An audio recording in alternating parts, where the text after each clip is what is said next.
ఓం శ్రీ మాత్రే నమః. నమస్తే అండి, ఎలా ఉన్నారండి? అంతా బాగున్నారా? నేను కూడా బాగున్నానండి. మరి ఈరోజు మీకు మొక్కలు చూపిస్తున్నాను. చాలా మరి అరుదైన మొక్కలు, చాలా ఇష్టమైన మొక్కలు. ఇవి దొరకటం కొంచెం కష్టమే అవుతుందండి, కానీ అలా అయితే పుట్టించానండి. ఎందుకంటే మొక్కలంటే ప్రాణం కదా, అందుకు చక్కగా కొనుక్కోవడం జరిగింది. మరి ఏం మొక్కలు ఏంటి అనేది మీకు వివరంగా చెబుతాను. మాకైతే అద్దూరే ఇల్లేనండి, అది రెంట్ ఇల్లే మాకు. అయితే సొంత ఇల్లు అనేది లేదు, కానీ అక్కడ కూడా నేను మొక్కలు పెంచుకుంటాను. ఇలాగా ఔషధ మొక్కలు, మంచి విలువైన మొక్కలు, మంచి ఆనందంగా సంతోషంగా ఈ మొక్కలు కూడా మనం పెట్టుకున్నామా అనేటువంటి మొక్కలు మాత్రం పెట్టుకుంటాను. బాగా పెద్దవి పెట్టేసి పువ్వులు కాయలు కాయించేయలేనండి, ఎందుకంటే ఉన్న ప్లేస్లో దీంట్లో ఎలా ఉంటుందో మీకే తెలుసు. కానీ నేను ఎక్కడున్నా కూడా ఇల్లు గల వాళ్ళు చాలా సంతోషపడతారు. ఎందుకంటే మనం ఉండే శుభ్రతకి, మనం పెట్టుకునే మొక్కలకి, మనం ఉండే నడవడికి మా ఇంట్లోకి రండి, మా ఇంట్లో ఉండండి మీరు అని అడిగేలాగా ఈ రోజు వరకు బ్రతుకుతున్నామండి. అది భగవంతుడు ఇచ్చిన వరము అని నేను అనుకుంటున్నాను. అయితే ఈ మొక్కల కోసం నేను చాలా ప్రయత్నిస్తూ ఉన్నాను. ఇది నాకు కొని గిఫ్ట్గా ఇచ్చారు.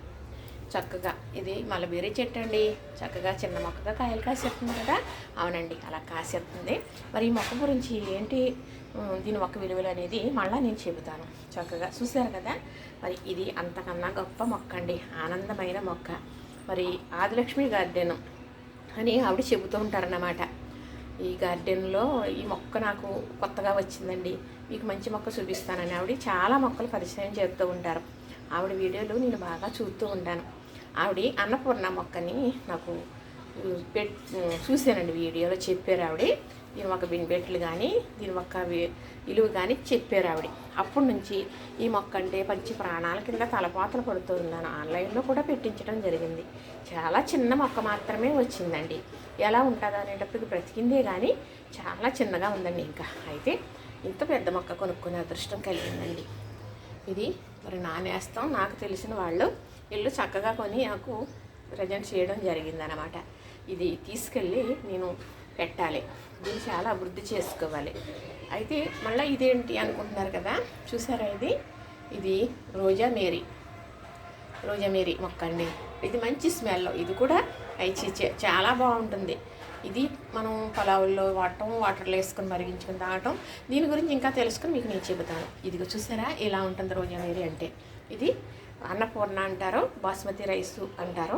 తర్వాత ఇంగ్లీష్లో కూడా ఏదో పేరు ఉందండి, నేను గుర్తులేదు నాకు. ఇది మంచి స్మెల్. మనం ఇక్కడ ఇలా మాట్లాడుతున్నాం కదా, బాస్మతి బియ్యం ఇక్కడ ఉంటే మనకు స్మెల్ అలా వస్తుంది, అంతకన్నా డబల్ గుప్పమని మంచి స్మెల్ వస్తుందన్నమాట చక్కగా. మరి అలానే ఆకు తెంపుకుని మనం కొంచెంసేపు అక్కడ వదిలేసామనుకోండి, ఆ ఇంట్లో ఏదో బిర్యానీ చేసినట్టు, బిర్యానీ అదేండి పలావ్ రైస్ స్మెల్ మాత్రం గుప్పమని వస్తుంది. మరి అన్నం వండేటప్పుడు ఒక ఆకు తెంపుకుని వేసుకుంటే మరి ఏ బియ్యం వండుకున్నా మరి బిర్యానీ రైస్ వాసన వస్తుంది, అందులో ఉండే ఆ అన్నంలో ఉండే విషయం తీసేస్తుందని ఇవన్నీ ఆదిలక్ష్మి గారు చెప్పారు.